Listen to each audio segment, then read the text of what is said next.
رسول الله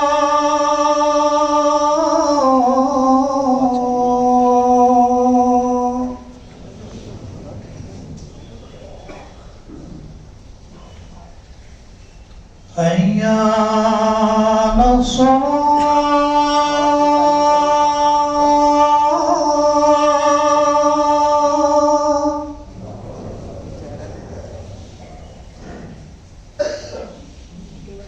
حي على الصلاة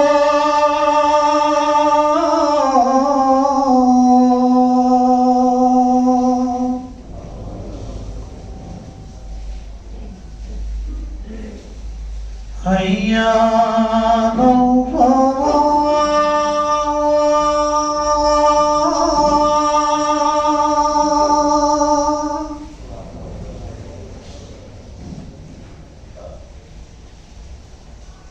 حي على الفلاح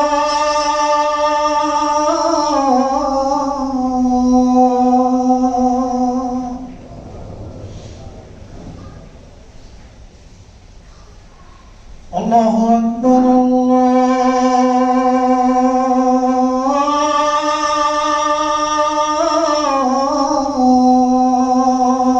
الله أكبر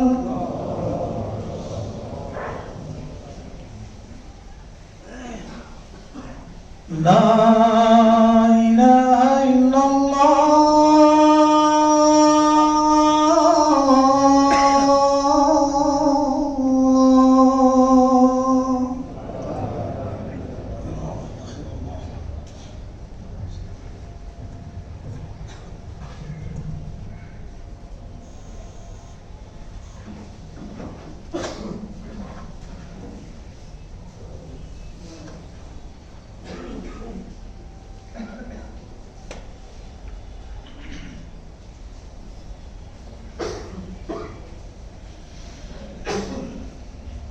إن الحمد لله نحمده ونستعينه ونستغفره ونؤمن به ونتوكل عليه ونعوذ بالله من شرور أنفسنا ومن سيئات أعمالنا من يهده الله فلا مضل له ومن يضلل فلا هادي له وأشهد أن لا إله إلا الله وحده لا شريك له وأشهد أن محمدًا عبده ورسوله أما بعد فأعوذ بالله من الشيطان الرجيم بسم الله الرحمن الرحيم يا أيها الذين آمنوا اتقوا الله حق تقاته ولا تموتن إلا وأنتم مسلمون يا أيها الناس اتقوا ربكم الذي خلقكم من نفس واحدة وخلق منها زوجها وبث منهما رجالا كثيرا ونساء واتقوا الله الذي تساءلون به والأرحام إن الله كان عليكم رقيبا يا أيها الذين آمنوا اتقوا الله وقولوا قولا سديدا يصلح لكم أعمالكم ويغفر لكم ذنوبكم ومن يطع الله ورسوله فقد فاز فوزا عظيما فإن خير الحديث كتاب الله وخير الهدي هدي محمد صلى الله عليه وسلم وشر الأمور محدثاتها وكل محدثة بدعة وكل بدعة ضلالة وكل ضلالة في النار أعوذ بالله من الشيطان الرجيم بسم الله الرحمن الرحيم قاف والقرآن المجيد بل عجبوا أن جاءهم منذر منهم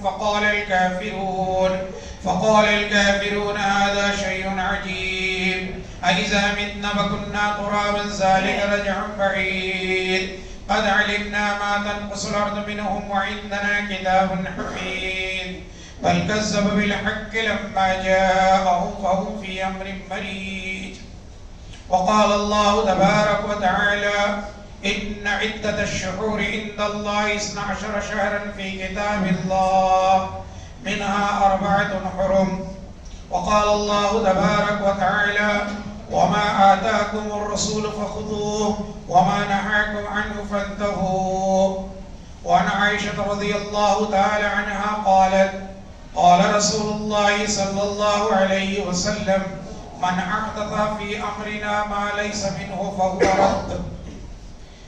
محترم بزرگوں، معزز سامعین اکرام، نوجوانان اسلام، ہر قسم کی تعریف، ہر قسم کی کبریائی، بڑائی، بزرگی اس ایک اللہ رب العالمین کے لیے لائق و زیبا اور سزاوار ہے، جس اللہ رب العالمین نے ہمیں اس دنیا میں پیدا فرمایا اور ہماری رشد و ہدایت کے لیے صاف و شفاف دین اسلام کو ہمارے لیے منتخب فرمایا اور ہمیں اس کی اتباع اور پیروی کرنے کی توفیق عطا فرمائی، اور آج ہم اپنے آپ کو اسی نسبت سے مسلمان کہتے ہیں، اور اسی اسلام کی دعوت کو لے کر شروع سے لے کر کے آج تک کئی پیغمبر تشریف اس دنیا میں تشریف لائے، جن کی تعداد انگنت ہے۔ اللہ رب العالمین نے ہر دور میں، ہر زمانے میں، ہر خطے میں نبیوں اور رسولوں کو مبعوث فرماتا رہا۔ اس کا سلسلہ حضرت آدم علیہ السلام سے شروع ہو کر کے حضرت محمد مصطفیٰ صلی اللہ علیہ وسلم پر اختتام پذیر ہوتا ہے۔ آپ صلی اللہ علیہ وسلم اللہ کے نبی اور رسول ہیں اور آخری رسول ہیں۔ آپ کے بعد اس دنیا میں کوئی رسول نہیں آئے گا، کوئی شریعت نہیں آئے گی۔ گزشتہ شریعتیں جو بھی آئی ہے ان شریعت کے ماننے والوں کے لیے بھی اس کے بغیر چارہ کار نہیں ہے کہ وہ پیارے نبی حضرت محمد مصطفیٰ صلی اللہ علیہ وسلم کی شریعت پر ایمان لائیں اور اس پر عمل کریں، تبھی ان کی نجات ہے۔ میرے پیارے بھائیوں، ایسے رسولوں پر اللہ کی رحمتوں کا نزول ہو، خصوصاً نبی آخر الزمان حضرت محمد مصطفیٰ صلی اللہ علیہ وسلم پر، ان کی آل اولاد پر، ازواج مطہرات اور سبھی صحابہ کرام رضی اللہ تعالی عنہم پر۔ بعد حمد و صلوات کے میرے پیارے بھائیوں اور نوجوان ساتھیوں، آپ اور ہم جانتے ہیں اسلامی مہینوں میں اس وقت جو ہے رجب کا مہینہ شروع ہو چکا ہے۔ رجب کی 2 تاریخ ہے۔ رجب کے مہینے کے تعلق سے مسلمانوں میں کافی بدعات اور خرافات پائے جاتے ہیں۔ ہم چاہتے ہیں تھوڑی سی روشنی کتاب و سنت کی روشنی میں آپ لوگوں کے سامنے اس پر پیش کی جائے۔ سب سے پہلے یہ جانیے، اسلامی اصول کو اللہ تعالیٰ نے سورہ حشر میں بیان فرمایا ہے، وَمَا آتَاكُمُ الرَّسُولُ فَخُذُوهُ وَمَا نَهَاكُمْ عَنْهُ فَانْتَهُوا۔ پیارے نبی صلی اللہ علیہ وسلم تمہیں جس بات کا حکم دیں اس پر تم عمل کرو اور اس کو تم قبول کرو، وَمَا نَهَاكُمْ عَنْهُ فَانْتَهُوا، اور جس بات سے منع کرے اس سے تم رک جاؤ، اس سے اجتناب کرو، اس سے بچنے کی کوشش کرو۔ میرے پیارے بھائیوں، اس طریقے سے قرآن مجید میں بیشتر آیات ہے نبی کریم صلی اللہ علیہ وسلم کی اتباع کرنے کی اور آپ کی تعلیمات پر عمل پیرا ہونے کی۔ اس کے برخلاف آپ صلی اللہ علیہ وسلم نے جن چیزوں کو نہیں بتایا، جن چیزوں سے منع فرمایا، اس سے سختی سے شد و مد کے ساتھ رکنے کی بھی تعلیم دی گئی ہے۔ وہ تمام چیزوں کا احاطہ اس وقت ناممکن ہے۔ میں صرف رجب کے تعلق سے چند بدعات کی نشاندہی کرنا چاہوں گا اور ساتھ ہی قرآن اور حدیث کی روشنی میں اس کی وضاحت بھی کرنا چاہوں گا۔ آئیے سب سے پہلے اس رجب کے مہینے میں مسلمانوں میں جو بدعات پائی جاتی ہیں اس کے تعلق سے چند ایک کی طرف میں آپ کی رہنمائی کروں اور بتاؤں کہ حقیقت میں مسلمان آج سنتوں کو چھوڑ کر، فرائض کو چھوڑ کر کے بدعات کی طرف کتنے جلدی لپکتے ہیں اور کتنی پابندی سے ان بدعات پر عمل پیرا ہوتے ہیں۔ مسلمانوں میں رجب کے مہینے میں روزے رکھے جاتے ہیں، رجب کے مہینے میں کچھ نمازیں مخصوص ہیں، ان نمازوں کو پڑھا جاتا ہے۔ اسی طریقے سے رجب کی 27 شب کو رات میں جاگا جاتا ہے معراج کی نسبت سے، پھر دن میں روزہ رکھا جاتا ہے ثواب کی نیت سے۔ اسی طریقے سے رجب کے مہینے میں عمرہ کرنا افضل ہے، اس بات کو واضح کیا جاتا ہے۔ آئیے ان چیزوں کو ہم قرآن اور حدیث کی روشنی میں دیکھیں اور علماء ربانی نے ان کے بارے میں کیا ہمارے سامنے رہنمائی کی ہے، کیا دلائل پیش کیے ہیں، ہم ان کو جاننے کی کوشش کریں گے۔ میرے پیارے بھائیوں، محترم بزرگوں، رجب کا مہینہ واقعی اللہ رب العالمین نے، دین اسلام نے بڑا متبرک مہینہ اور بڑا معزز مہینہ اور اربعۃ الحرم میں اس کا شمار کیا ہے۔ قرآن مجید کی جو آیت میں نے شروع میں پڑھی، ان عدت الشہور عند اللہ 12 شہرا، اللہ کے نزدیک شروع دن سے سال کے مہینوں کی گنتی 12 ہے، منہا اربعۃ الحرم، اس میں 4 مہینے محترم ہیں، معزز ہیں، اور وہ 4 مہینے ثلاث متوالیات، آپ نے فرمایا 3 ایک کے بعد دیگرے ہیں، جیسے ذوالقعدہ، ذوالحجہ، محرم الحرام، یہ 3 مہینے برابر آتے ہیں۔ اور اسی طریقے سے رجب کا مہینہ جو جمادی الاخر اور شعبان کے درمیان میں آتا ہے، تو اب یہ رجب کا مہینہ شروع ہوا۔ رجب کی حرمت اور رجب کا احترام اپنی جگہ اسلام نے باقی رکھا ہے، عرب کے لوگ بھی اس کا احترام کرتے تھے، اسلام نے بھی اس کو باقی رکھا۔ میرے پیارے بھائیوں، رجب کے مہینے ہی تعظیم کے ہوتے ہیں، رجب کے معنی تعظیم کے ہوتے ہیں، اس مہینے کی تعظیم کرنا چاہیے۔ تعظیم کا مطلب کیا ہے؟ جھگڑا نہیں کرنا، لڑائی نہیں کرنا، قتال نہیں کرنا۔ اور اسی طریقے سے عرب کے لوگ لڑائی جھگڑا جدال کرتے تھے، لیکن رجب کا مہینہ آنے کے بعد رک جایا کرتے تھے، جھگڑا لڑائی نہیں کرتے تھے۔ اور رجب کے مہینے میں وہ عتیرہ اور فراع، یہ 2 قسم کی چیزیں وہ کیا کرتے تھے، یعنی جانور ذبح کرتے تھے۔ فراع اس جانور کو کہتے ہیں، جیسے اونٹنی نے پہلا بچہ دیا اس کو ذبح کرنا، گائے نے پہلا بچہ دیا اس کو ذبح کرنا، بکری نے پہلا بچہ دیا اس کو ذبح کرنا۔ عتیرہ اس کو کہتے تھے کہ جو ہے جس جانور کو رجب کے مہینے میں ذبح کیا جائے اس کو عتیرہ کہتے تھے۔ آپ صلی اللہ علیہ وسلم نے اس کو منع کیا۔ اس طریقے سے میرے پیارے بھائیوں، رجب کے مہینے میں جدال وغیرہ کے تعلق سے یسألونک عن القتال، اللہ تعالیٰ نے کہا ہے، نبی کریم صلی اللہ علیہ وسلم آپ سے سوال کرتے ہیں جنگ کرنا کیسا ہے؟ قل قتال فیہ کبیر، اللہ تعالیٰ نے فرمایا کہ آپ ان سے بتائیے کہ یسألونک عن الشہر الحرام قتال فیہ، کہ جو ہے محرمات مہینوں میں جنگ و جدال کرنا کیسا ہے؟ بہت بڑا گناہ ہے۔ قل قتال فیہ کبیر، کبیر معنی بڑا گناہ ہے، یعنی آدمی گناہ کرے ایک الگ چیز ہے، لیکن ان مہینوں میں گناہ کرے وہ بہت بڑا ثابت ہوتا ہے۔ اس طریقے سے بتایا گیا کہ ان مہینوں میں جو ہے گناہ نہیں کرنا چاہیے۔ اسی طریقے سے قرآن میں کہا گیا وَلَا تَظْلِمُوا فِيهِنَّ أَنفُسَكُمْ، تم آپس میں ظلم نہ کرو۔ ظلم کے معنی بھی لڑائی قتال جنگ و جدال ہی ہے، ایک دوسرے کے ساتھ ظلم زیادتی نہ کرو۔ بہرحال میرے پیارے بھائیوں، یہ رجب کا معنی اور قرآن کی آیت کی روشنی میں چند باتیں اس وقت کی جب قرآن نازل ہو رہا تھا، اس وقت اس قوم کے حالات کیا تھے جس قوم میں قرآن اتر رہا تھا۔ اس طریقے سے اللہ کے رسول صلی اللہ علیہ وسلم نے تو منع فرمایا کہ جو ہے غیر اللہ کے نام پر ذبح نہیں کرنا چاہیے کسی بھی جانور کو۔ قرآن کے اندر بھی اللہ تعالیٰ نے فرمایا حرمت علیکم المیتۃ والدم ولحم الخنزیر، کہ جو ہے تم پر حرام کیا گیا ہے مردار کو، اسی طریقے سے خون کو، اسی طریقے سے سور کے گوشت کو، وما اہل لغیر اللہ بہ، اور ایسے ہی جو اللہ کے علاوہ کسی کے نام پر بھی ذبح کیا جائے، وما ذبح علی النصب، اور جو بتوں کے نام پر جانور ذبح کیا جائے۔ میرے پیارے بھائیوں، اس طریقے سے جو غیر اللہ کے نام پر ذبح کیا جائے وہ بھی حرام ہے، اور ایسی جگہ پر جا کر ذبح کرنا جہاں پر جو ہے بتوں کے نام پر ذبح کیا جاتا ہے، وہاں پر جا کر بھی اللہ کے نام پر ہی کیوں نہ ہو ذبح کرنا، وہاں پر بھی ذبح کرنا اللہ کے نام پر بھی منع کیا گیا ہے۔ چنانچہ آئیے ایک حدیث میں سناتا ہوں، ثابت بن ضحاک کہتے ہیں ایک شخص آیا اللہ کے رسول صلی اللہ علیہ وسلم کی خدمت میں اور کہا بوانا کے مقام پر میں نے نظر مانی ہے، میں اپنے جانور کو ذبح کرنا چاہتا ہوں۔ ظاہر سی بات ہے صحابی رسول تھے، اللہ کے نام پر ذبح کرنا چاہتے تھے، انہوں نے سوال کیا، اللہ کے رسول صلی اللہ علیہ وسلم نے اس کا جواب یہ دیا کہ ٹھیک ہے، حل کان فیہا وزن من اوزان الجاہلیہ، کیا وہاں پر جہاں پر تم جانور ذبح کرنے یا نظر پوری کرنے جا رہے ہو وہاں پر کوئی بتوں میں جاہلیت کے بتوں میں سے کوئی بت ہے؟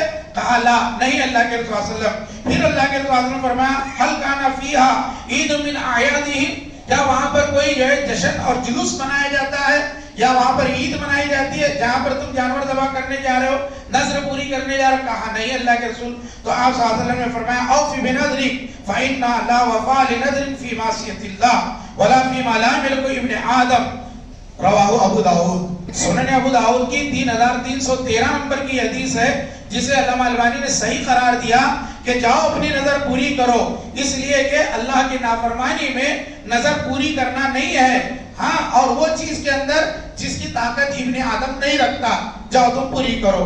تو اس طریقے سے میرے پیارے بھائیوں یہ رجب کے تعلق سے کچھ تمہیدی کلمات ہیں۔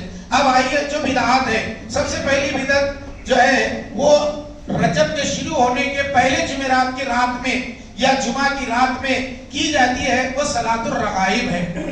ایک نماز ہے، یہ نماز نفل نماز ہے، اس کو پڑھا جاتا ہے اور کہا جاتا ہے کہ جو ہے صلاۃ الرغائب کی نماز بڑی فضیلت والی نماز ہے۔ اور رجب کے مہینے کے بارے میں ایک حدیث بیان کی جاتی ہے، رجب شہر اللہ و شعبان شہری و رمضان شہر امتی، یہ ایک حدیث بیان کی جاتی ہے۔ حدیث کا ترجمہ کیا ہے؟ رجب اللہ کا مہینہ ہے، شعبان میرا مہینہ ہے، رمضان میری امت کا مہینہ ہے۔ تو میرے پیارے بھائیوں اس حدیث کے بارے میں آپ کو بتاؤں گا، لیکن یہ سنیے، جو شب رجب کی پہلی رات جمعرات کے دن روزہ رکھے، پھر جمعہ کی رات مغرب و عشاء کے درمیان 12 رکعت دو رکعت کر کے اس طرح پڑھے کہ ہر رکعت میں سورہ فاتحہ کے بعد 3 مرتبہ سورہ قدر اور 12 مرتبہ سورہ اخلاص کی تلاوت کرے۔ جب نماز سے فارغ ہو تو 70 مرتبہ مجھ پر درود پڑھے، پھر سجدے میں چلا جائے اور یہ دعا 70 مرتبہ پڑھے، سبوح قدوس رب الملائکۃ والروح۔ اس کے بعد سر اٹھا کر یہ دعا 70 مرتبہ پڑھے، رب اغفر وارحم وتجاوز عما تعلم انک انت العزیز الاعظم۔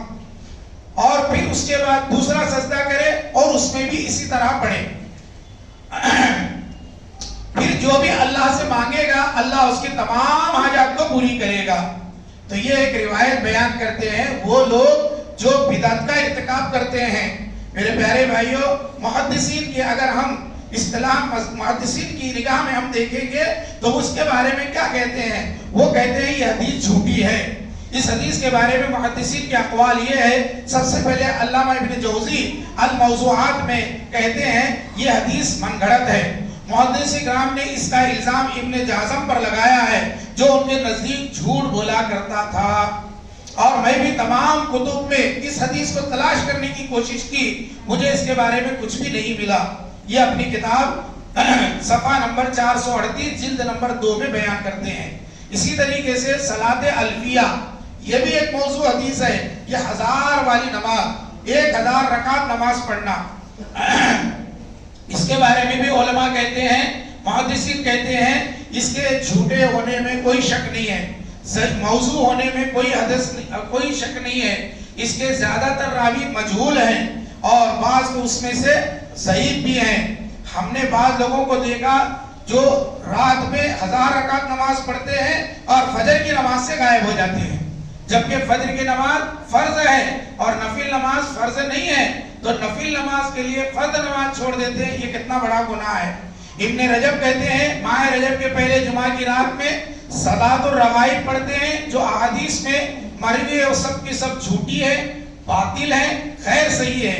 اسی طرح جمہور علماء کے نزدیک بھی یہ نماز بدعت ہے، اور اسی طرح 4 صدی کے پہلے کوئی یہ نماز نہیں پڑھتا تھا، 4 صدی ہجری کے بعد سے یہ بدعت رائج بھی جو لوگوں میں پڑھی جاتی ہے۔ اس طریقے سے حنفی کے بہت بڑے عالم ہیں علامہ عبد الحی لکھنوی حنفی رحمۃ اللہ علیہ، وہ لکھتے ہیں ان حدیث صلاۃ الرغائب موضوع باتفاق اکثر المحدثین اور کلهم ولا عبرۃ بمن خالفهم کائنا من کان۔ ترجمہ کیا ہوتا ہے؟ صلاۃ الرغائب کی حدیث یقیناً موضوع ہے بالاتفاق اکثر محدثین کی نگاہ میں، ہاں، اور تقریباً پورے محدثین کو بھی شمار کیا جائے کوئی بات نہیں ہے، اور اس میں کوئی ثواب نہیں ہے، کوئی اس کے اندر فائدہ نہیں ہے، اور جو مخالفت کرتا ہے کر لے۔ اسی طریقے سے علامہ امام نووی رحمۃ اللہ علیہ نے بھی صلاۃ الرغائب صلاۃ الفیہ ان دونوں کو بدعت قرار دیا ہے۔ اسی طریقے سے امام شوکانی رحمۃ اللہ علیہ نے بھی، تمام حفاظ حدیث اور امام شوکانی اس بات پر متفق ہے کہ یہ نماز بالکل من گھڑت ہے۔ میرے پیارے بھائیوں یہ چیزیں میں کیوں پیش کر رہا ہوں تاکہ معلومات کے اعتبار سے آپ کے دل میں یقین پیدا ہو اور آپ کے دل میں ایمان جاگزی ہو کہ سنت کی پابندی کتنی ضروری ہے، بدعت سے اجتناب کتنا ضروری ہے، اور علماء نے کتنی محنت کی ہے، کتنی قد و کاوش کی، جو ہے دودھ کو دودھ پانی کا پانی کر کے رکھ دیا ہے، پھر بھی آج مسلمان فرائض سے دور ہوتے جا رہے ہیں اور بدعات کے قریب ہوتے جا رہے ہیں۔ اسی طریقے سے رجب کے مہینے میں ایک روزہ رکھا جاتا ہے۔ علامہ ابن حجر نے اس کے بارے میں کہا لم یرد فی فضل شہر رجب، رجب کے مہینے کی فضیلت میں کوئی حدیث وارد نہیں ہے، اور نہ اس کے روزے کے بارے میں، اور نہ جو ہے کسی رات قیام کرنے کے بارے میں۔ اسی طریقے سے اور کئی علماء نے کئی باتیں کہی ہے، میں تفصیل میں نہیں جانا چاہتا، میں ایک بات بتاتا ہوں۔ دیکھیے رجب کے مہینے میں نماز اور روزے کی فضیلت پر ایک چھوٹی حدیث بیان کی جاتی ہے، من صام یوما من رجب، جس نے رجب میں ایک روزہ رکھا، وصلی فی 4 رکعات، اور اس کے بعد اس نے 4 رکعت نماز پڑھی، یقرأ فی اول رکعت 100 مرہ آیت الکرسی، جس کی پہلی رکعت میں 100 مرتبہ آیت الکرسی پڑھا، وفی الرکعت الثانیہ 100 مرہ، اور دوسری رکعت میں بھی 100 مرتبہ پڑھا، قل هو اللہ احد لم یمت، وہ نہیں مرے گا، حتی یرا مقعدہ من الجنہ، یہاں تک کہ جنت میں اپنا ٹھکانہ نہ دیکھ لے۔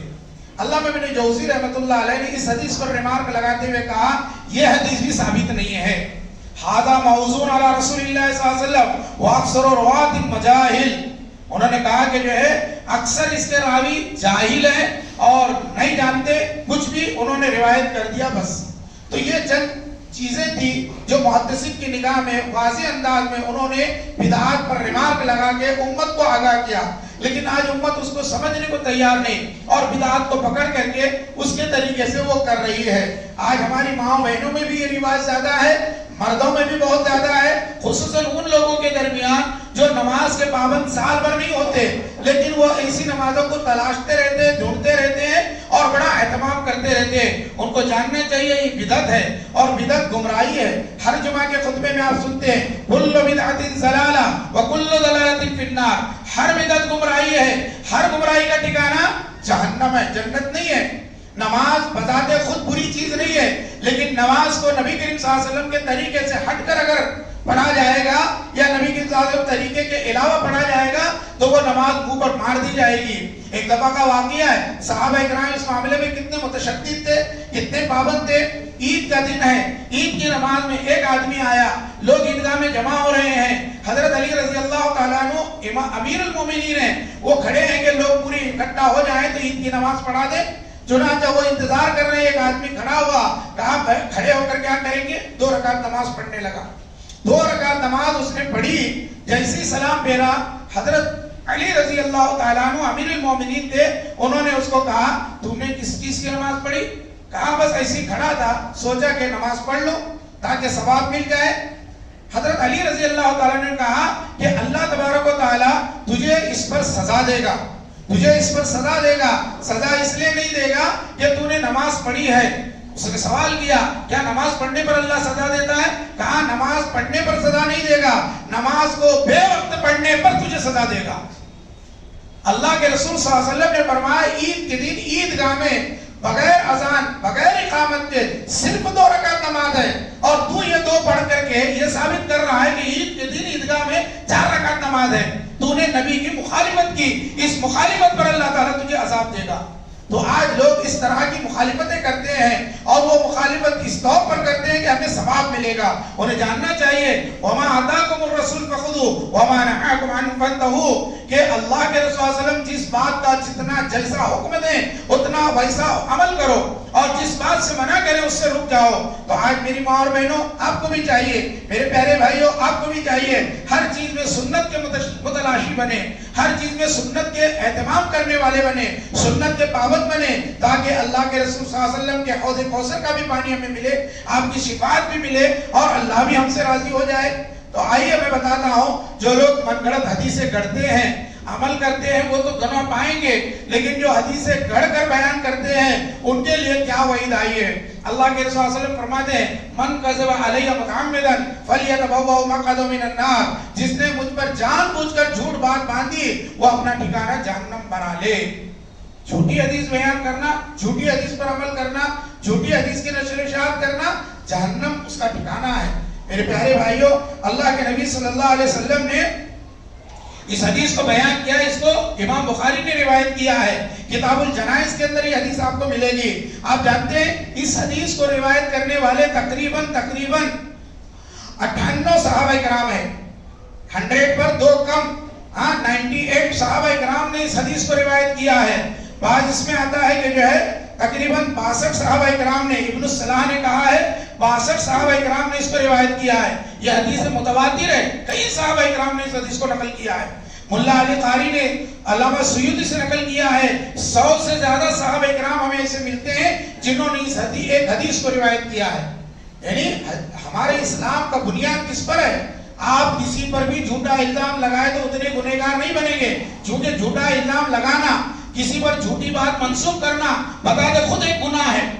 میں نے کہا فلاں صاحب نے کہا آپ 100 روپے میرے کو دے دو، انہوں نے نہیں کہا ہے، اگر ان کو معلوم ہوگا تو کتنا غصہ ہوں گے وہ، ارے بھائی میرے نام بول کر پیسے کیوں لیے تم؟ تو یہ تو نبی کا نام بول کر کے تم جھوٹی بات بیان کر رہے ہو، یہ کتنا بڑا گناہ ہے۔ اس سے سمجھیے آپ، یہ اسلام کی اصل ہے، اسلام کی بنیاد ہے کہ نبی کا نام لے کر جھوٹ بات بولنا، نبی کا نام لے کر کے لوگوں کے اندر جھوٹی باتیں پھیلانا کتنا بڑا گناہ ہے۔ میرے پیارے بھائیوں، اسلام یہ ہے کہ صحیح بات، سچی بات لوگوں تک پہنچائی جائے، غلط بات کو فوراً ختم کر دیا جائے، نہ اس پر عمل کیا جائے، نہ اس کو آگے نشر کیا جائے۔ میرے پیارے بھائیوں، میں آپ کو بتانا چاہتا ہوں، علامہ نووی رحمۃ اللہ علیہ جو شارح مسلم ہے، وہ کہتے ہیں نبی پر جھوٹ کرنا حرام ہے اور کبیرہ گناہوں میں سے ہے، اور سب سے بڑا گناہ یہ ہے کہ اللہ کے رسول کا نام لے کر جھوٹ بولا جائے، اور بہت بڑی برائیوں میں سے ایک برائی ہے۔ افتراء اندازی احکام میں ہو یا ترغیب و ترہیب میں ہو، ان پر تمام مسلمانوں کا اجماع ہے کہ وہ گناہ کبیرہ ہے، سوائے کرامیہ کے جو خود بدعت کا ارتکاب کرتے ہیں اور بدعت کی نشر و اشاعت کرتے ہیں۔ اسی طریقے سے اللہ کے رسول نے وضع حدیث سے سختی سے منع کیا ہے اور جہنم کی وعید سنائی ہے۔ آپ سوچئے جہنم کی وعید کتنی بڑی بات ہے۔ ایک اور حدیث آتی ہے وَلَا تُكَذِّبُوا عَلَيَّ فَإِنَّهُ مَنْ كَذَبَ عَلَيَّ فَلْيَلِجِ النَّارَ، کہ مجھ پر جھوٹ مت بولو، جو مجھ پر جھوٹ بولے گا جان بوجھ کر وہ اپنا ٹھکانہ جہنم بنا لے۔ صحیح بخاری۔ اسی طریقے سے من یقل علیہ ما لم اقل فلیتبوأ مقعدہ من النار، صحیح بخاری، جو شخص میرے اوپر ایسی بات کہے جس کو میں نے کبھی زندگی میں نہیں کہا وہ اپنا ٹھکانہ جہنم بنا لے۔ تو یہ حدیثیں بار بار میں سنا کر کے آپ کو یہ بتانا چاہتا ہوں کہ یہ بہت بڑا گناہ ہے۔ غلط حدیثوں پر عمل کرنا، غلط حدیثوں کو پھیلانا، یہ اللہ کے رسول کے اوپر بہت بڑا بہتان ہے۔ ہم قیامت کے دن اللہ کے رسول صلی اللہ علیہ وسلم کی شفاعت کہاں سے پائیں گے؟ ہم اللہ کے رسول صلی اللہ علیہ وسلم کے حوض کوثر کا پانی کیسے پائیں گے؟ آپ کو ہم منہ بھی نہیں دکھا سکتے کیونکہ ہم آپ کا نام لے کر جھوٹ بولے دنیا میں۔ میرے پیارے بھائیوں، اسی طرح رجب کی 27 شب کو جو ہے رات میں عبادت کی جاتی ہے، دن میں روزہ رکھا جاتا ہے۔ یہ کیوں کیا جاتا ہے میرے پیارے بھائیوں؟ یہ اس لیے کیا جاتا ہے کہ اللہ کے رسول صلی اللہ علیہ وسلم کی معراج ہوئی 27 رجب کو، اللہ کے نبی صلی اللہ علیہ وسلم کی معراج ہوئی، اور اس ضمن میں جو ہے ہم کو رات میں روزہ رکھنا چاہیے، چونکہ رات میں عبادت کرنا چاہیے اور دن میں روزہ رکھنا چاہیے۔ میرے پیارے بھائیوں، سب سے پہلے میں آپ کو یہ بتانا چاہتا ہوں اس سلسلے میں کہ آپ یہ جانیے کہ تمام اہل علم کے نزدیک نبی کریم صلی اللہ علیہ وسلم کی معراج کے بارے میں شدید اختلاف ہے، تاریخ کے بارے میں اختلاف ہے کہ اللہ کے نبی صلی اللہ علیہ وسلم کی معراج کس تاریخ کو ہوئی، کس مہینے میں ہوئی۔ میں آپ کو بتاؤں، حافظ ابن حجر نے فتح الباری شرح صحیح بخاری میں 10 سے زیادہ اقوال نقل کیے ہیں، 10 سے زیادہ اقوال ہیں کہ اللہ کے رسول صلی اللہ علیہ وسلم یہ مہینے میں یہ سال میں معراج کیے، اللہ کے رسول صلی اللہ علیہ وسلم یہ مہینے میں یہ سال میں معراج کیے، نہیں اللہ کے رسول صلی اللہ علیہ وسلم یہ مہینے یہ سال میں معراج کیے۔ ایسے 10 اقوال ہیں۔ جب علماء میں اختلاف ہے تو ہم ایک تاریخ کو کیسا متعین کر سکتے ہیں؟ آئیے 1-2-3 قول میں آپ کو بتاتا ہوں۔ ایک قول ہجرت سے 1 سال قبل کا ہے، ماہ ربیع الاول میں اللہ کے رسول صلی اللہ علیہ وسلم کی معراج ہوئی، یعنی 12ویں نبوی میں۔ ابن سعد ابن نووی نے بھی بالیقین یہی بات کہی ہے۔ دوسرا قول ہے ہجرت سے 8 مہینے پہلے رجب کے مہینے میں اللہ کے رسول صلی اللہ علیہ وسلم کی معراج ہوئی۔ تیسرا قول ہے 6 مہینے پہلے ہجرت سے اللہ کے نبی صلی اللہ علیہ وسلم کی معراج ہوئی. اسی طریقے سے ایک قول ہے 11 مہینے پہلے، اور بعد نے ایسا کہا، بعد نے ویسا کہا، تفصیل نہیں ہے. علامہ صفی الرحمن مبارک پوری الرحیق المختوم کے اندر انہوں نے بھی جو ہے اس کی تعین کو جو ہے یہ نہیں کیا ہے کہ بھئی یہ صحیح ہے، بلکہ جو ہے راجح قول یہ بتایا ہے جو اقرب الی الصواب معلوم ہوتی وہ یہ کہ یہ عظیم الشان واقعہ ہجرت جو ہے نبی کریم صلی اللہ علیہ وسلم کے ہجرت کے 1 سال پہلے ربیع الاول کے مہینے میں پیش آیا، جس کو امام زہری حضرت عروہ بن زبیر کے قول سے نقل کرتے ہیں کہ یہی بات زیادہ اقرب الی الصواب ہے. مدینہ کی ہجرت سے 1 سال پہلے موسیٰ بن عقبہ نے بھی اپنی کتاب المغازی کے اندر اس بات کو نقل کیا ہے، جو سید کے روات راویوں میں سے ایک ہے. ان کی اس کتاب کے بارے میں ابن معین کہتے ہیں کتاب موسیٰ ابن عقبہ عن الزہری من اصح هذه الکتب، یعنی کتاب المغازی جو ان کی ہے موسیٰ بن عقبہ کی تمام جو سیرت کی کتابیں میں سب سے صحیح کتاب ہے. اور انہوں نے کیا نقل کیا؟ ماہ ربیع الاول میں اللہ کے رسول صلی اللہ علیہ وسلم کی معراج. اسی طریقے سے امام مالک اور امام احمد ان دونوں نے بھی اس کتاب کی توثیق کی ہے، کہا کہ یہ کتاب زیادہ جو ہے قابل بھروسہ ہے. اور جب دیکھیں گے ہم کہ تاریخ میں جب اتنا اختلاف ہے تو عبادت کیسی کریں گے ہم، کیسی کریں گے ہم کہ 27 رجب کو عبادت کریں؟ ہاں شب معراج بول کر کے کیسا ہم تعین کر سکتے ہیں؟ اہل علم میں جب اتنا اختلاف ہے، اہل علم میں یہ ہے، تو یہ بات میں نے واضح انداز میں پیش کی. آپ میں سے سمجھدار لوگ ہیں، آپ میں سے پڑھے لکھے لوگ ہیں، اور آپ حقیقت کو جاننا چاہتے ہیں. میں نے حقیقت آپ کے سامنے کھول کر رکھا. یوں کہیے بدعات کا پوسٹ مارٹم میں آپ کے سامنے کر رہا ہوں، کیونکہ اسلام پر یہ حملہ ہے، خالص اسلام پر یہ حملہ ہے بدعات کے ذریعے. شیطان جو ایک شرابی کے شراب پینے سے اتنا خوش نہیں ہوتا، ایک جواری کے جوار کھیلنے سے اتنا خوش نہیں ہوتا، ایک زانی کے زنا کرنے سے اتنا خوش نہیں ہوتا جتنا ایک بدعتی کے بدعت کے عمل کرنے پر خوش ہوتا ہے. بولو کیوں خوش ہوتا ہے؟ بولو کیوں خوش ہوتا ہے؟ علامہ ابن قیم یا علامہ ابن تیمیہ نے یہ قول نقل کیا ہے، اس لیے خوش ہوتا ہے شراب پینے والا یہ سمجھ کر شراب پیتا ہے کہ میں گناہ کر رہا ہوں، میں گنہگار ہوں. شراب پینے کے بعد وہ مسجد کے اندر نہیں آئے گا، چل اندر بولے نہیں میں دارو پیا. ارے مولانا جا رہے چل مل سلام کرے، نہیں میں دارو پیا. مولانا صاحب نے منہ نہیں بتا سکتا. ہاں یہ ڈرتا ہے، وہ زنا کرنے والا بھی ڈرتا ہے، شراب پینے والا بھی ڈرتا ہے، جگار کھیلنے والا بھی ڈرتا ہے. لیکن ایک بدعت کا کام کرنے والا سینہ ٹھوک کے بولتا ہے میں رات کو نماز پڑھا، میں روزہ رکھا، حالانکہ بدعت کا کام کر رہا ہے. تو شیطان خوش ہوتا ہے یہ بدعت پر قائم ہے، یہ مضبوطی سے جمے رہے گا، آخرت میں جنت میں جائے گا. تو میرے پیارے بھائیوں بدعات سے بچو، ہاں خرافات سے بچو. میری ماں اور بہنوں آپ عبادت کی بہت پابند ہوتی ہیں، آپ روزے رکھنے کی بہت پابند ہوتی ہے، لیکن جو روزہ آپ رکھ رہی ہیں اس کے بارے میں آپ سوچو کہ یہ روزے ہم حقیقت میں سنت پر عمل کر رہے ہیں یا بدعت کوئی ترویج تو نہیں کر رہے ہیں. تو یہ سب جھوٹی اور من گھڑت باتیں ہیں. اور مولانا عبدالحی لکھنوی کہتے ہیں، یہ بھی حنفی عالم کا پھر ایک حوالہ دے رہا ہوں میں، کہ انہوں نے 27 رجب کے تعلق سے جو لوگ رات کو قیام کرتے ہیں، دن میں روزہ رکھتے، کہا وَمَا اشْتَهَرَ فِي بِلَادِ الْحِنْدِ وَغَيْرِهِ أَنَّ الصَّوْمَ السَّبَاحِ تِلْكَ اللَّيْلَ يَعْدِلُ أَلْفَ صَوْمٍ فَلَا أَصْلَ لَهُ. انہوں نے کہا ہندوستان کے شہر میں جو یہ بدعت شہرت پائی ہوئی ہے، ہاں یہ روزہ رکھنا اور رات میں قیام کرنا، یہ جو ہے 1000 روزے رکھنے کے برابر ہے. اس کی کوئی اصل نہیں ہے، اس کی کوئی بنیاد نہیں ہے. ہم آپ کے حنفی عالم سے دلیل دے رہے ہیں. تو میرے پیارے بھائیوں اسی طریقے سے ایک بدعت ہے، بعض لوگ عمرہ کرتے ہیں، رجب کے مہینے میں عمرہ کرتے ہیں اور کہتے ہیں رجب کے مہینے میں عمرہ کرنا بہت بڑی فضیلت کا کام ہے، بہت بڑے ثواب کا کام ہے. آپ کو میں بتاؤں، ایک جملے میں بتاؤں گا، اللہ کے رسول صلی اللہ علیہ وسلم نے 4 عمرے اپنی زندگی میں کیے، کوئی عمرہ آپ نے رجب کے مہینے میں نہیں کیا، کوئی عمرہ آپ نے رجب کے مہینے میں نہیں کیا. چنانچہ جو ہے ایک حدیث و دلیل کے طور پر پیش کرتے ہیں. میں اس حدیث کو بھی آپ کے سامنے رکھ کر بتانا چاہتا ہوں. عروہ بن زبیر جو حضرت عائشہ کے بہن کے بچے یعنی بھانجے ہیں، یہ کہتے ہیں ایک دن ہم حجرہ عائشہ کے باہر بیٹھے ہوئے تھے مسجد نبوی میں. میں نے عبداللہ ابن عمر سے کہا کہ جو ہے آپ اللہ کے رسول صلی اللہ علیہ وسلم کے ساتھ رہتے تھے، بتاؤ اللہ کے رسول صلی اللہ علیہ وسلم نے عمرہ کب کب کیا؟ تو انہوں نے کہا رجب کے مہینے میں آپ نے عمرہ کیا.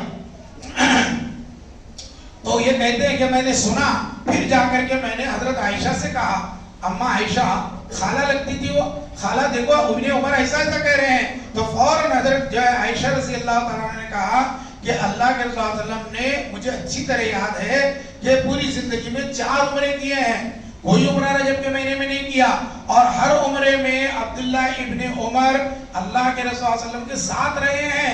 پھر کیسے وہ بھول گئے؟ بلاؤ ان کو، بٹھایا اور بتایا. عبداللہ ابن عمر کچھ بھی نہیں بولے، خاموش اختیار کیے. یہ کون کہہ رہے ہیں؟ عروہ بن زبیر کہہ رہے ہیں. عائشہ نے بلا کر ان کے سامنے یہ بات کہی کہ تم خود شریک تھے، پھر ایسا کیوں؟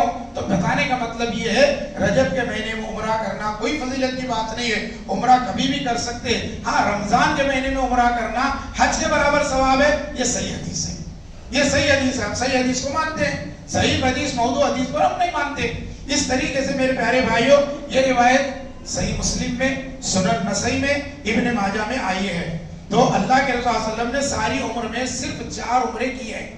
ایک عمرہ حدیبیہ کے موقع پر ذوالقعدہ کے مہینے میں، دوسرا عمرہ اگلے سال، اس کے اگلے سال ذوالقعدہ کے مہینے میں، تیسرا عمرہ جعرانہ سے، وہ بھی ذوالقعدہ کے مہینے میں جہاں آپ نے حنین کے لوگوں کو مال غنیمت تقسیم کی. چوتھا عمرہ حج کے ساتھ کیا آپ نے، عمرہ کیا پھر حج کیا. یہ آخری آپ کا تھا. اس سے ثابت ہوا کہ اللہ کے رسول صلی اللہ علیہ وسلم نے رجب کے مہینے میں کوئی عمرہ نہیں کیا. اگر فضیلت والی بات ہوتی تو اللہ کے رسول صلی اللہ علیہ وسلم رجب کے مہینے میں عمرہ کرتے تھے. آپ صلی اللہ علیہ وسلم نے عمرہ نہیں کیا، اس کا مطلب یہ ہے کہ کوئی فضیلت والی بات نہیں ہے. کرنا چاہیں آپ کر سکتے ہیں، لیکن یہ دماغ میں عقیدہ رکھ کر کے رجب کے مہینے میں کروں گا تو زیادہ ثواب ملے گا، یہ آپ دماغ سے نکال دیجئے. ایک بات اور، آخری نہیں ہے، اس کے بعد ایک لاسٹ بات بیان کروں گا. رجب کے کنڈے، رجب کے کنڈے بھی رجب کے مہینے میں منائے جاتے ہیں. بہت لوگ جو ہے اس کو جانتے ہیں، یہ مشہور ہے. یہ حقیقت میں امام جعفر صادق کے نام پر ایک نیاز کی جاتی ہے اور وہ ان کی طرف منسوب کی جاتی ہے. تو رجب کے کنڈے کرنے والے کرتے ہیں کہ امام جعفر صادق رحمۃ اللہ علیہ نے یہ کہا ہے کہ جو ہے جو شخص 22 رجب کو میرے نام سے نیاز کے طور پر کنڈے کرے گا اور میرے ذریعے حاجت طلب کرے گا، جو بھی اس کی ضرورت ہے، میں بہت غریب ہوں اللہ مجھے پیسہ دلوا دے، اللہ میں بہت جھوپڑی میں رہتا ہوں بنگلہ دلوا دے، ایسا جو کرے گا تو اس کی ضرورت پوری ہوگی. اور بعد میں اگر ضرورت پوری نہیں ہوئی تو قیامت کے دن وہ میرا دامن پکڑ لے سکتا ہے. یہ بات جو ہے منسوب کی گئی کس کی جانب؟ امام جعفر صادق رحمۃ اللہ علیہ کی. اب آپ اور ہم غور کریں گے کہ یہ رسم جو ہے اللہ کے رسول صلی اللہ علیہ وسلم کے انتقال کے 1400 سال بعد شروع ہوئی. 1400 سال پہلے جائیں گے دیکھیں گے نہ صحابہ نے کیا، نہ تابعین نے رجب کنڈے کیے، نہ تبع تابعین نے، نہ محدثین نے، نہ ائمہ نے، کسی نے نہیں کیا. 1400 سال کے بعد اچانک یہ بات کو جو ہے لوگوں کے اندر رواج دیا گیا. اب سوچئے میرے پیارے بھائیوں، نظر جو ہے ایک عبادت ہے اور وہ صرف اللہ کے نام سے کی جا سکتی ہے، وہ بھی آپ کی طاقت میں رہی تو. غیر اللہ کے نام سے نظر کرنا شرک ہے. بتاؤ امام جعفر صادق رحمۃ اللہ علیہ اتنے بڑے ہیں، وہ شرک کی دعوت کیسے دے سکتے ہیں؟ شرک کی بات کیسے کر سکتے ہیں؟ اور یہ کیسا کہیں گے؟ ہم سوچ سکتے ہیں کہ اللہ کو چھوڑ کر میرے نام پر نظر کرو، میرے نام کی منت مانو، میرے نام کا یہ. میری ماں اور بہنوں دیکھو ایک بات اور میں بتاتا ہوں، آپ لوگوں میں بہت عورتیں نظر مانتی ہیں. نظر اللہ کے علاوہ بالکل مت مانگو، اور ماننا بھی بالفرض پڑے صرف اللہ کے لیے مانو. آج سدھو کا بکرا، آج جو ہے فلاں کاکا پیر کے نام پر، یا جو ہے کہنا ہے ثابت پیا کے نام پر، یا خواجہ بندے نواز کے نام پہ، کیسودرات اور اجمیری کے نام پہ آج بہت سی عورتیں نظر مانتی ہیں، چڑھاوے چڑھاتی ہیں اور وہ کہتی ہے جا رہے تو یہ لے جاؤ. یہ سب شرک کے کام ہے، یہ سب بدعات کے کام ہے. میری ماں اور بہنوں اگر اب تک کرتی تھی توبہ کرو، آئندہ اپنے آپ کو موحد بناؤ، توحید پرست بناؤ. جب تک آپ توحید پرست نہیں بنے گی آپ کی ایک سجدہ بھی آپ کا قبول نہیں ہے. اللہ کے پاس ایک سجدہ بھی قبول نہیں، قرآن کی ایک حرف کی تلاوت بھی اللہ کے پاس قبول نہیں ہے. چہ جائے کہ دعا قبول ہو جائے. کلیئر کٹ بات بتا رہا ہوں میں. اس لیے جو ہے شرک سے بچو، بدعات سے بچو میرے ماں اور بہنوں. میں بتانا چاہتا ہوں کہ جو ہے امام جعفر صادق رحمۃ اللہ علیہ کے نام کی نظر کے بارے میں حقیقت یہ ہے کہ 22 رجب سے امام جعفر صادق کا کوئی لینا دینا نہیں ہے. لینے دینے سے مراد نہ آپ کی ولادت بھی ہے 22 رجب کو، نہ آپ کی وفات بھی ہے. پھر کیا ہے؟ حقیقت یہ ہے کہ 22 رجب کو حضرت معاویہ رضی اللہ تعالی عنہ کی وفات بھی ہے. اور اس وفات کے لیے جو لوگ ان کو برا بلا کہتے ہیں، جو گالیاں دیتے ہیں، جو ان سے صحابی رسول سے دشمنی رکھتے ہیں، انہوں نے یہ امام جعفر صادق کا نام لے کر رجب کنڈے کو رواج دیا. ان کے دل میں تقیہ ہے. تقیہ یہ ہے کہ معاویہ کے مرنے کی خوشی میں ہم جو ہے کنڈے کھائیں. اور نام کس کا دے؟ امام جعفر صادق کا. تو میرے پیارے بھائیوں، میری ماں اور بہنوں، یہ شیعہ لوگوں کی ایجاد ہے، فاطمی اور رافضی لوگوں کی ایجاد ہے. اس لیے جو ہے ہم اہل سنت پر جماعت ہیں، ہم اہل الحدیث ہیں، ہم سنت پر چلنے والے، حدیث پر چلنے والے، ہم شیعہ کے طریقے پر چلنے والے نہیں ہیں. یہ شیعوں کا طریقہ ہے جو صحابہ سے دشمنی رکھتے تھے، صحابہ سے کینہ رکھتے تھے، صحابہ سے بغض رکھتے تھے، صحابہ سے حسد رکھتے تھے اور رکھتے ہیں. تو ہم ان کے پیروی کریں گے تو ہم بھی صحابہ سے بغض رکھنے والے کہلائیں گے. ہم پھر کہاں جائیں گے؟ جنت میں نہیں، جہنم میں جائیں گے.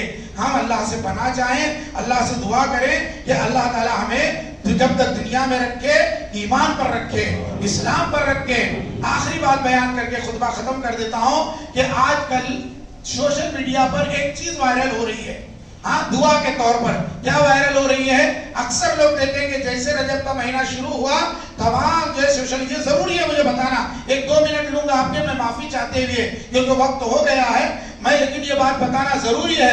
کیا ہو رہی ہے؟ حضرت انس رضی اللہ تعالیٰ عنہ سے روایت ہے، وہ کہتے ہیں کان رسول اللہ صلی اللہ علیہ وسلم اذا دخل رجب قال اللهم بارک لنا فی رجب وشعبان وبلغنا رمضان.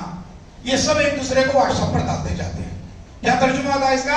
اے اللہ ہمارے رجب میں برکت دے، شعبان میں برکت دے اور ہم کو رمضان تک پہنچا دے. اس حدیث کو عبداللہ ابن امام احمد نے زوائد المسند میں اور امام ابو القاسم طبرانی میں المعجم الاوسط میں اور امام ابو بکر نے البیہقی میں شعب الایمان میں نقل کیا ہے. ہاں لیکن آپ جانیے کہ امام ابو نعیم اصفہانی نے بھی حلیۃ الاولیاء میں اس کو نقل کیا ہے.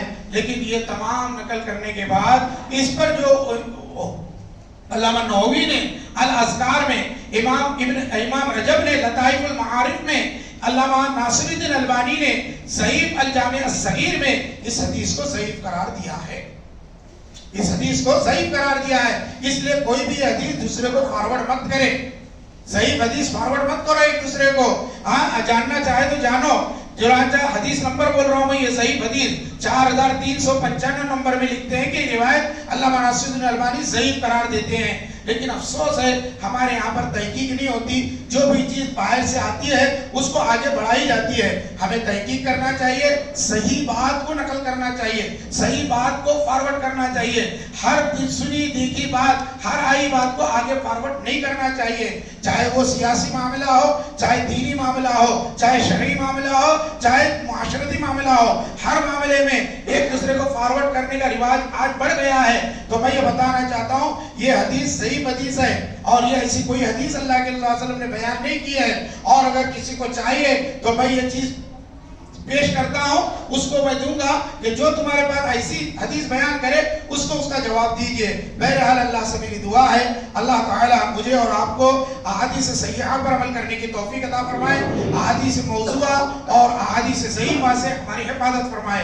اللہ ہم کو سنتوں کا پابند بنائے، بدعات سے ہماری حفاظت فرمائے. اللہ رب العالمین ہمیں جب تک زندہ رکھے حقیقی معنوں میں سنت کا محافظ اور سنت کی دعوت و تبلیغ کرنے والا اور سنتوں پر عمل کرنے والا بنا کر رکھے. جب اللہ رب العالمین موت دے اللہ توحید پر موت عطا فرمائے، ایمان پر موت عطا فرمائے اور اللہ رب العالمین ہمیں سنتوں کا پابند بنا کر موت عطا فرمائے. اللہ سے ہم دعا کرتے ہیں اللہ جو پریشان ہے ان کی پریشانی کو دور فرما، جو بیمار ہے اللہ انہیں شفاء کلیہ کاملہ عاجلہ عطا فرما. اے اللہ تعالی جو بے روزی والے ہیں اللہ تعالیٰ روزی عطا فرما، انہیں رزق عطا فرما. اے اللہ رب العالمین یہاں پر جتنے لوگ بیٹھے ہیں جن کی جو حاجات ہیں اے اللہ تعالیٰ ان کی جائز حاجات کو قبول، جائز حاجات کو پوری فرما. اقول قولی ھذا استغفر اللہ لی ولکم ولسائر المسلمین واستغفروہ انہ ھو الغفور الرحیم.